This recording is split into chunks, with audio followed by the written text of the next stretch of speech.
Assalamualaikum warahmatullahi wabarakatuh. Selamat pagi. Waalaikumsalam warahmatullahi wabarakatuh. Semoga kabar baik semua ya.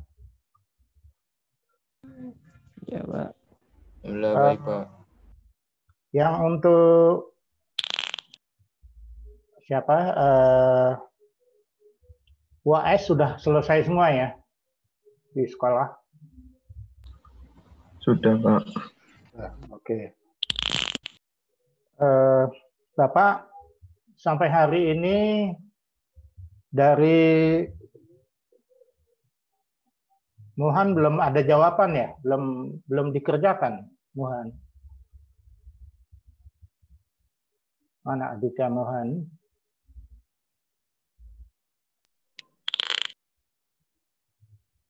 Halo, Aditya Muhan. Oh.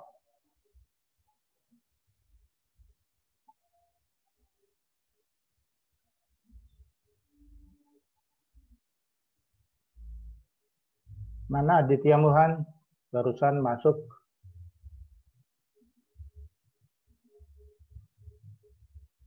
Oke. Mungkin lepas lagi. Baik, materi hari ini kita akan membahas jawaban evaluasi akhir ya. Ya, alhamdulillah sebagian besar sudah bisa kalian jawab ya. Ini maksud Bapak adalah untuk melatih kalian di dalam nanti menghadapi model uji baru ya. Nah, uji barunya kan mulai dari uji tertulis, kemudian wawancara, kemudian lagi ada ya dilihat itunya ya, videonya itu ya. Kalian juga sebagian besar sudah menyelesaikan ya. Kayaknya semuanya sudah menyelesaikan, alhamdulillah. Jadi tapi semuanya mengambil bidangnya adalah pengukuran tahanan isolasi. Jadi hanya Natalia saja yang di bidang kimia ya. Nah, mungkin di video yang dibuat itu perlu Bapak sampaikan lagi bahwa kalian kan menggunakan motor listrik yang ada di bengkel sekolah ya. Jadi itu adalah motor listrik yang bukan dipasang di lapangan. Nah, cuman dibuat seolah-olah itu adalah motor listrik yang di lapangan. Jadi makanya di situ harus diurai dulu kalau beritanya dihubungkan bintang atau segitiga itu harus dilepas dulu ya. Tapi di lokalnya seperti itu di sesungguhnya. Kemudian lagi kalau motor itu terpasang di lapangan, itu bodinya itu sudah terhubung dengan ground ya. Jadi kalian bisa lihat itu di lapangan nanti antara bodi dengan ground itu dihubungkan dengan kawat serabut ya, dengan kawat serabut yang dari tembaga ya. Nah itu adalah grounding sistemnya. Dan itu di pemeliharaan rutin itu harus selalu diperiksa groundingnya itu masih baik apa enggak ya. Karena itu tadi fungsinya adalah untuk sebagai pengaman kalau ada arus bocor ya dari belitan-belitan itu perginya ke ground nanti. Sangat penting sekali itu. Kemudian satu lagi yang perlu Bapak sampaikan bahwa nanti kalau kalian ditanya oleh asesor bahwa sebelum melakukan ini semua kalian harus memberitahu bahwa power supply-nya atau listriknya itu sudah di off ya.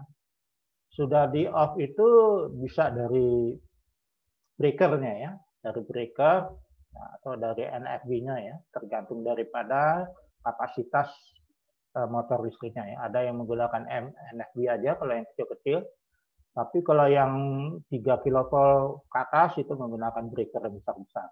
Itu harus dilepas dulu dari breaker yang terdapat di ruang switchgear ya, atau ya, ada juga yang 380 volt itu berarti di MCC, Neutral Control Center ya. Nah itu harus dilepas dulu gitu supaya tegangan listriknya tidak terkirim sampai ke belitan motor listriknya ya, untuk pengaman. Nah itu breaker-breaker yang sudah di off atau NIB yang sudah di off itu harus dipasangin kartu gantung ya, tagging sistem itu tadi.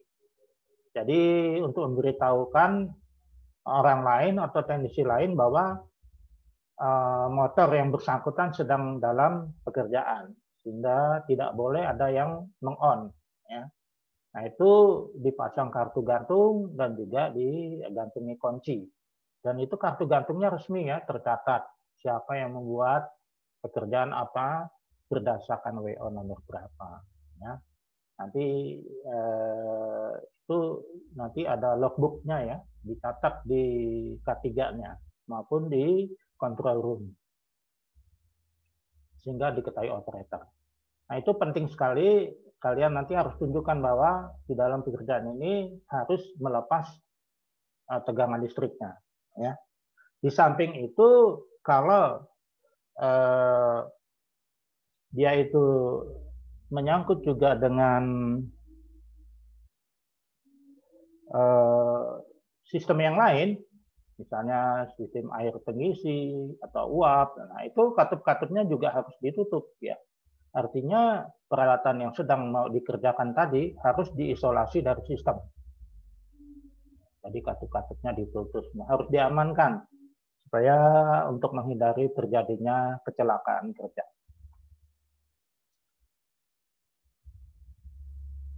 Baik, kita mulai saja ya. Ke mana? Ke materi yang akan kita bahas.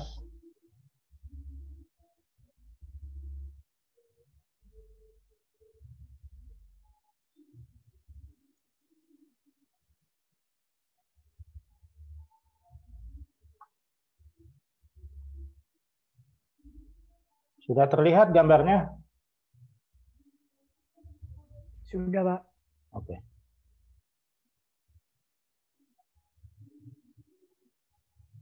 Oke, ya ini yang ini yang dalam bentuk soal esai ya. Jadi alhamdulillah ini rata-rata kalian sudah bisa menjawabnya dengan baik. Jadi sebutkan bagian-bagian utama PLTU di UTPython 1.2. Apakah fungsi masing-masing. Jadi memang yang penting ini 3 ini ya. Bagian utama ada boiler, turbin, generator. Jadi boiler itu adalah pesawat yang merubah fasa air menjadi fasa uap kering. Ini kalau yang menjawab adalah operator atau teknisi atau personil dari pembangkit ya, pembangkit listrik PLTU. Jawabnya seperti ini. Pesawat yang merubah fasa air menjadi fasa uap kering. Nah, ditambah lagi pesawat yang merubah energi pada bahan bakar yang masih berbentuk dalam kimia tersebut menjadi energi potensial uap. Tentunya kalian sudah tahu bagaimana transformasinya ya dari energi yang dikandung dalam bahan bakar dalam satuan kalori per kilogram bahan bakar untuk menjadi energi potensial uap. Jadi energi potensial uap ini sudah di dalam parameter tekanan, temperatur, dan massa uap. Artinya semakin tinggi tekanan atau semakin tinggi temperatur atau semakin banyak massa uapnya, semakin tinggi energi potensial uapnya yang nanti selanjutnya akan dijadikan listrik ya melalui tahapan-tahapan transformasi energi berikutnya. Nah, kalau sekedar personil dari pabrik tahu, kalau ditanya apa Mas boiler? Boiler itu adalah peralatan untuk memproduksi uap dari air. Nah, itu boleh seperti itu ya. Tapi karena kalian sudah diajarkan tentang PLTU, ya ini jawabnya ya. Karena menjawabnya seperti dari pabrik tahu juga boleh juga ya, karena memang di situ orientasinya adalah untuk hanya menghasilkan uap. Nah, uap itu nanti digunakan untuk memproses pembuatan tahu tadi. Tapi kalau di PLTU kita harus mencapai suatu kondisi yang memenuhi syarat untuk dimasukkan ke turbin. Makanya pesawat yang berubah fasa air menjadi fasa uap kering. Nah, di sini ditambahkan lagi pesawat yang merubah energi pada bahan bakar menjadi energi potensial uap. Kemudian turbin adalah pesawat yang merubah energi potensial uap, nah potensi uap tadi, menjadi energi mekanik dalam bentuk putaran poros turbin. Nah, ini ada tahapan-tahapan transformasi energinya. Kalian sudah bisa menceritakannya. Bagaimana perubahan tersebut? Sudah Bapak ceritakan. Kemudian generator adalah pesawat yang merubah energi mekanik menjadi energi listrik. Ini pun juga ada uraiannya ya.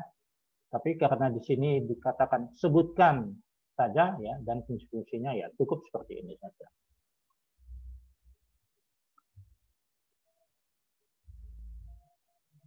Mungkin ada yang mau ditanya di sini? Tidak, Pak. Tidak. Tidak ada, Pak. Oke. Tidak ada, Pak. Ini sampai saat ini Dimas belum datang ya? Dari SMK N2 Kerasan. Bapak belum lihat Dimas ini. Hasan Kisai sudah datang.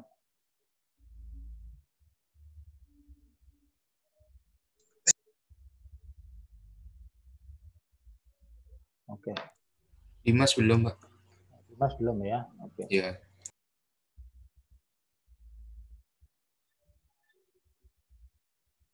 Oke, kalau nggak ada yang ditanya, kita lanjut ya. Sebutkan transformasi energi yang terjadi pada PLTU tersebut. Nah, ini ya. Jadi energi kalor batu bara ya, atau kalau bahan bakar sebelum batu baranya kan adalah solar ya, atau HST tadi. Itu menjadi energi panas, kemudian yang terjadi di furnace. Nah, ini dalam bentuk bola api yang ada di ruang bakar tadi ya. Jadi energi kalor batu bara menjadi energi panas yang terjadi di furnace. Kemudian energi panas menjadi energi potensial uap. Terjadi mulai wall tube. Nah, ini artinya di wall tube tadi mulai terbentuknya gelembung-gelembung uap. Kemudian energi potensial uap menjadi energi kinetik uap. Terjadi pada output nozzle turbin. Nah, ini dengan adanya penyempitan itu maka terjadi pancaran. Nah, dari pancaran itu di situ ada energi kecepatannya. Nah, itu yang disebut dengan energi kinetik. Energi kinetik uap menjadi energi mekanik terjadi pada sudut turbin. Jadi kecepatannya itu tadi akan mendorong atau memutar sudut turbin rotornya ya, sisi rotornya. Kemudian diteruskan ke parosnya menjadi bentuk putaran. Kemudian energi mekanik menjadi energi listrik terjadi pada generator.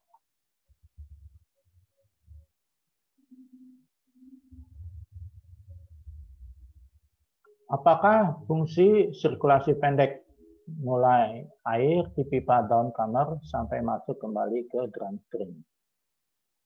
Fungsi sirkulasi pendek adalah untuk menyerap seoptimal mungkin energi panas yang dihasilkan ruang bakar atau furnace dengan dibantu BWCP dan kebersihan pipa-pipa boiler.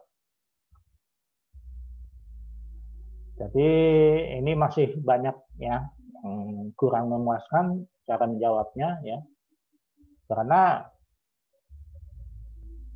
banyak dari kalian yang menjelaskan bahwa menyerap panasnya itu di pipa down comer ya.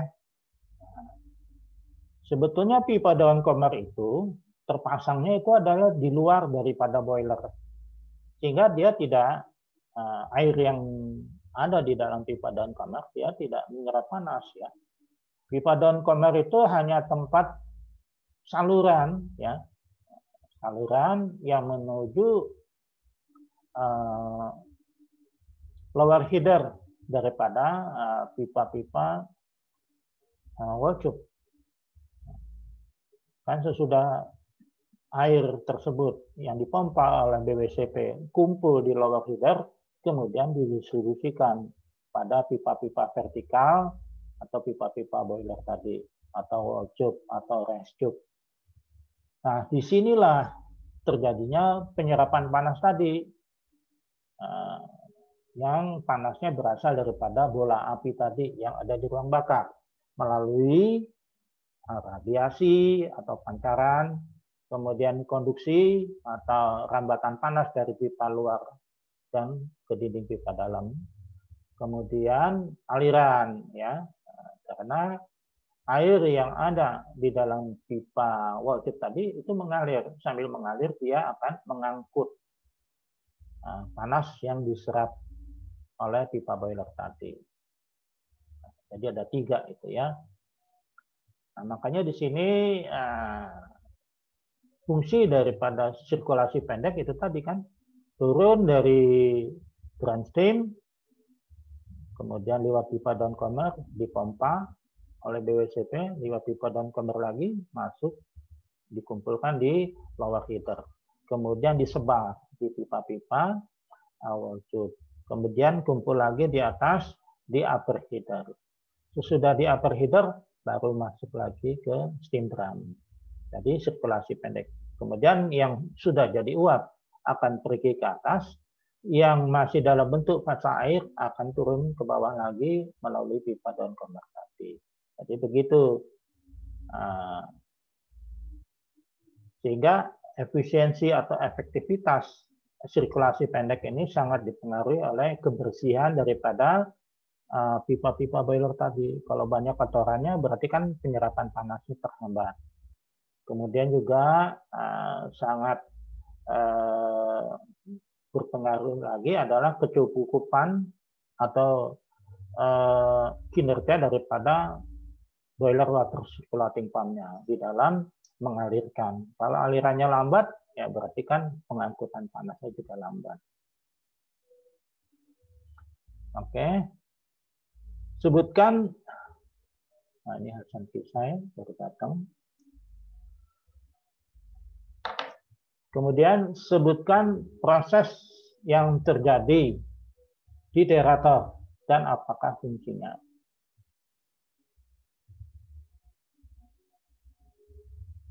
Air kondensat. Nah, air kondensat itu adalah yang mulai dari keluaran hot well atau kondensor sampai ke masukannya di derator. Nah, itu adalah air kondensat. Air kondens dari rangkaian LPH, LPH 1, 2, 3, boleh dibuka itu, masuk ke derator dengan diurai dari sisi atas. Diurai, disebar dulu, ya, seperti air hujan, kemudian disemprot dan dipanaskan dengan uap ekstraksi dari arah bawah. Jadi uap ekstraksi tadi diambil dari turbin, ya. Fungsinya adalah untuk membuang kadar oksigen dan kandungan gas-gas lainnya. Jadi di sini sambil dipanaskan, sambil juga diurai. Nah, itu dipanaskan, itu juga mempunyai kontribusi di dalam memudahkan pelepasan oksigen dan kandungan gas-gas lain. Jadi bukan sekedar dipanaskan saja, ya, tapi memang dipanaskan itu ada kontribusinya di dalam memudahkan pelepasan kadar-kadar oksigen tadi. Di samping itu dia juga ada diinjeksi dengan zat kimia.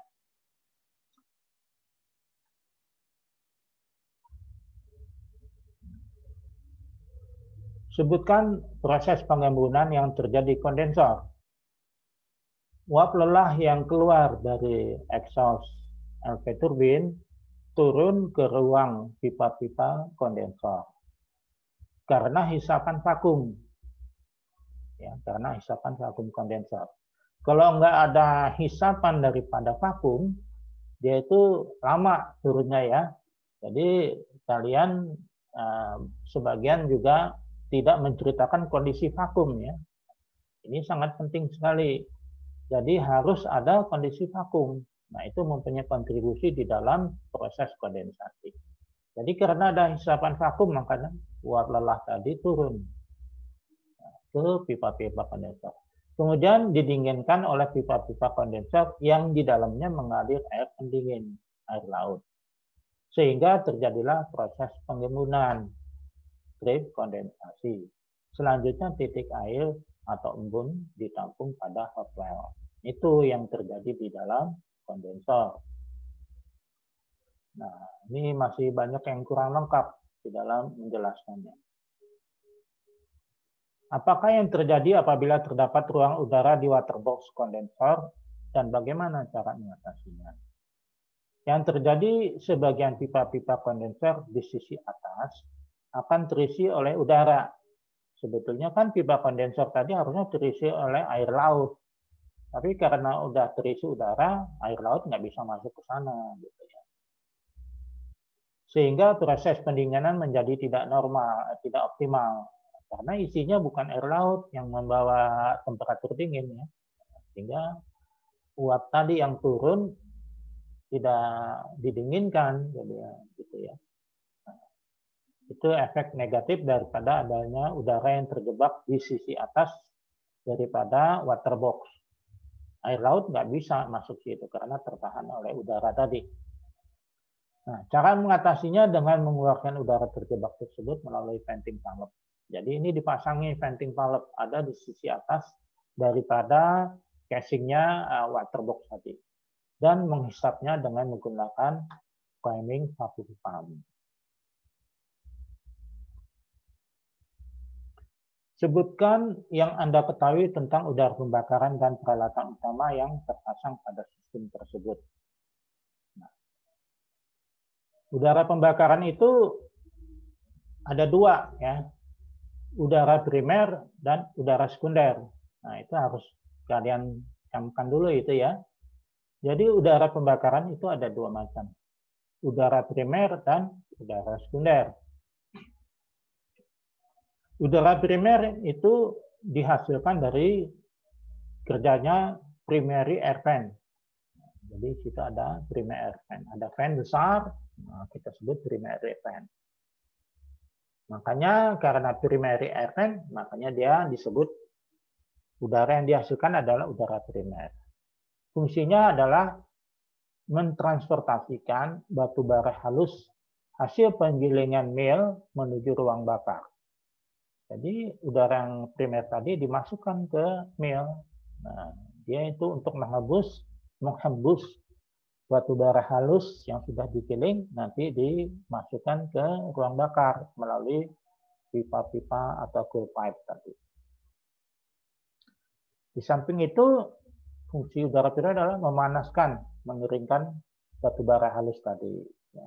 Karena udara primer tadi juga dipanaskan ya oleh primary air kita. Kemudian sebagian udara sebagai udara pembakaran dengan kontribusi 30%. Ya, jadi kalian sudah tahu kan segitiga api, untuk menyalanya api itu diperlukan oksigen. Oksigen itu adanya di udara tadi yang dimasukkan. Nah, ini udara primer ini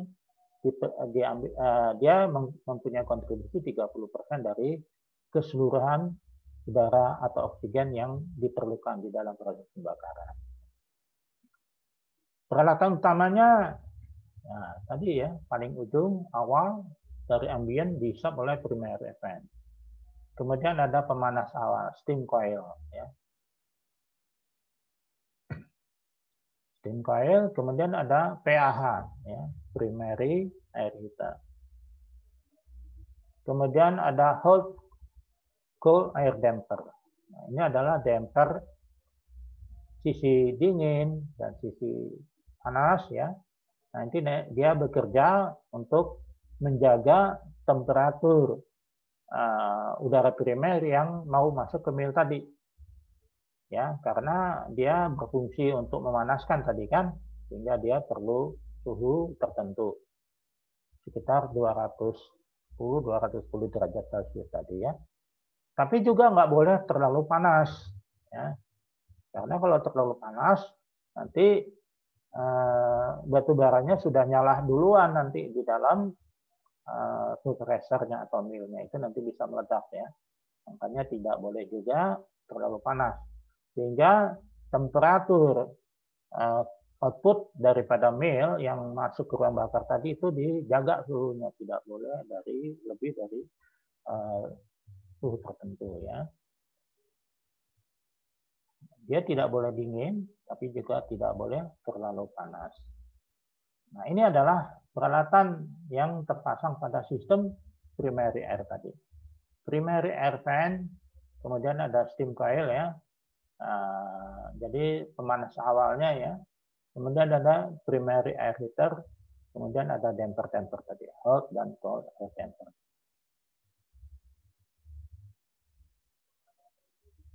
Kemudian udara sekunder yang dihasilkan dari forced draft fan atau kipas tekan paksa.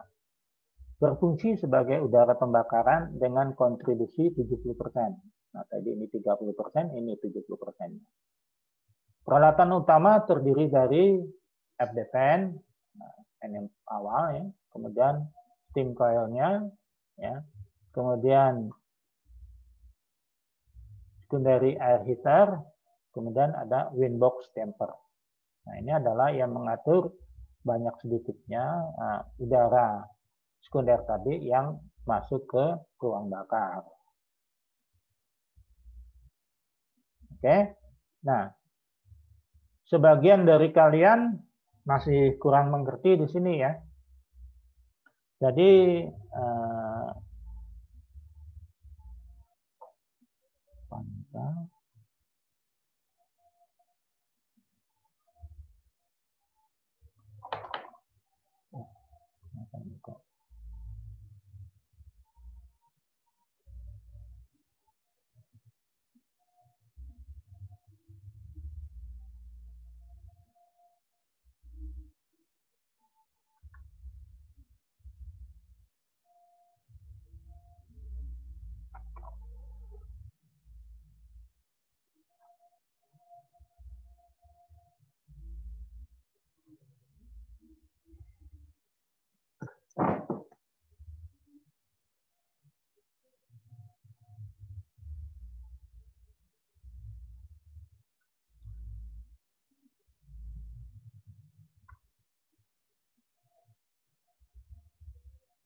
sebagian kalian menjawab bahwa udara pembakaran itu adalah udara yang dihasilkan dari ruang bakar. Sehingga nanti udara pembakaran tersebut akan terbuang melalui cerobong. Ya. Jadi itu salah ya. Karena yang dihasilkan ruang bakar itu adalah sudah kita sebut adalah gas ya, atau dikatakan flue gas namanya.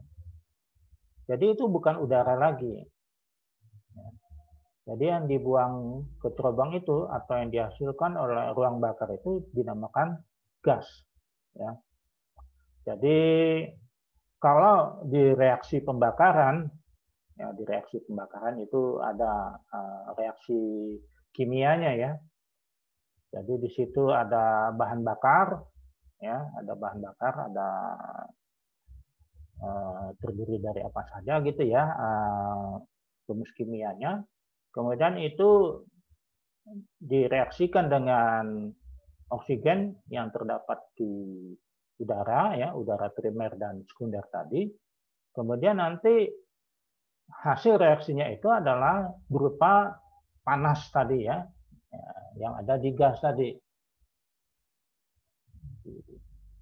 Dan gas-gas lainnya ya, dan gas-gas lain, gas-gas sisa pembakaran tadi. Jadi hasilnya itu ya. Jadi hasil reaksinya tadi adalah berupa gas yang sisa pembakaran dan panas. Nah, yang diperlukan adalah panasnya. Jadi di sini sudah nggak ada lagi udara.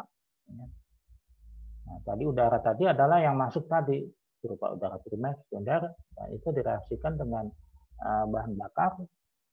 Kemudian hasilnya dari reaksi pembakaran tadi adalah berupa energi panas dan gas.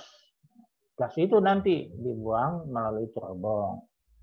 Nah, yang panasnya diserap di sirkulasi pendek tadi, kemudian diserap di pemanas lanjut ya, superheater, reheater, kemudian di primary air heater, diserap lagi di secondary air heater, nah, gitu ya. Oke, jadi sekali lagi bahwa udara pembakaran itu ada dua, udara primer dan udara sekunder. Nah, itu dia masuk ke ruang bakar, terjadi di situ reaksi pembakaran. Nah, hasil reaksinya sudah nggak ada lagi udara. Hasilnya adalah gas dan energi panas itu tadi. Oke, jadi Bapak harapkan dengan kita bahas jawaban ini, semoga kalian nanti saat bisa jadi ini ditanya ya, kalian bisa menjawabnya baik itu dalam bentuk soal-soal tulisan maupun wawancara. Ya, ini kan tugas Bapak adalah untuk menyiapkan kalian ya. Nanti tergantung bagaimana asesornya mau bertanyanya ke arah mana. Kemudian sebutkan fungsi superheater dan reheater. Fungsi superheater untuk memanaskan lanjut uap jenuh atau saturated steam yang masih mengandung titik-titik air menjadi uap kering atau superheated steam yang sudah kering. Jadi fungsi utamanya adalah itu, untuk supaya uap basah tadi menjadi uap kering. Itu yang paling penting. Untuk supaya uap basah menjadi uap kering, sehingga memenuhi persyaratan untuk dimasukkan ke turbin. Nah, di mana kalian sudah tahu tekanannya berapa?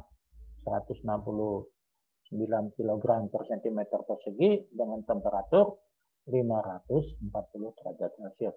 Ini adalah suatu kondisi superheated steam atau uap yang sudah kering. Nah, itu bisa dilihat di steam table ya. Kemudian fungsi reheater adalah untuk memanaskan ulang uap keluaran HP turbin atau cold reheat menjadi hot reheat steam. Nah, ini dengan temperatur kembali lagi menjadi 540 dengan tekanan tetap.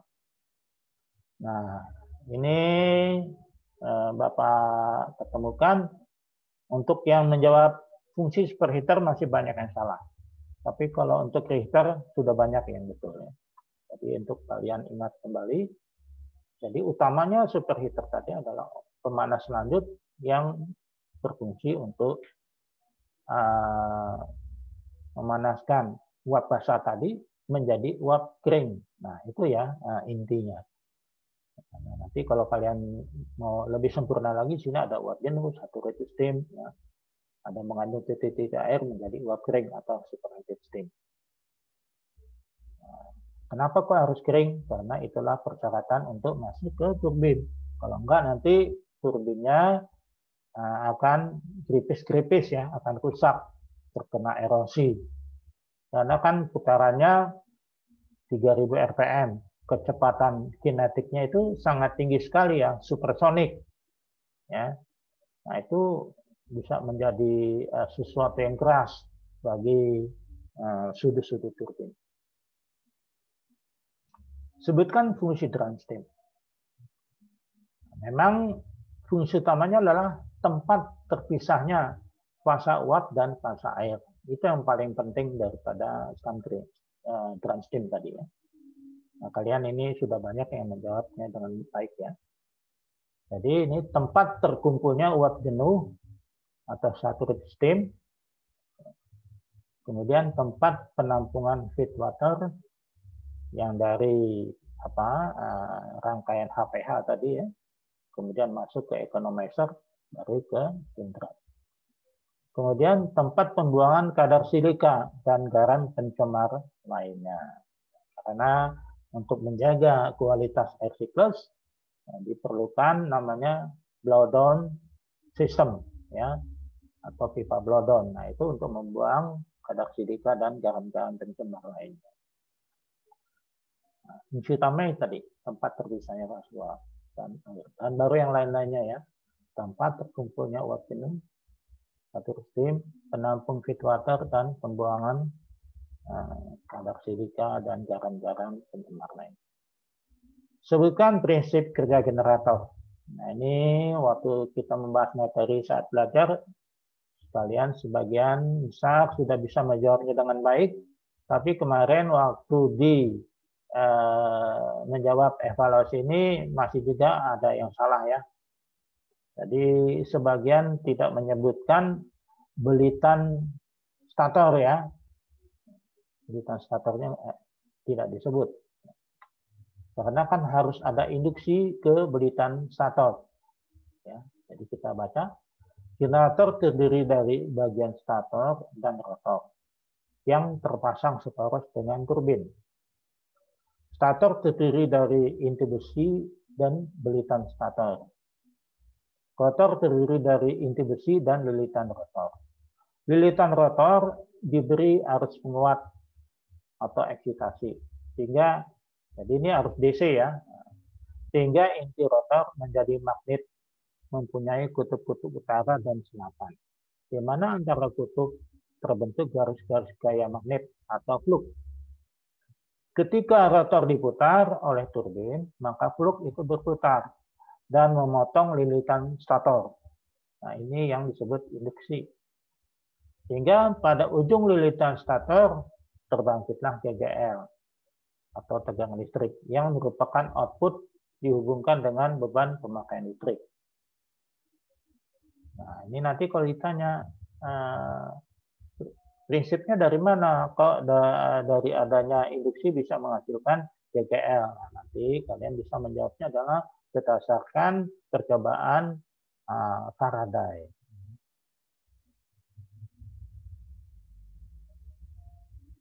Sebutkan unsur segitiga. Oke, ini Bapak cancel dulu.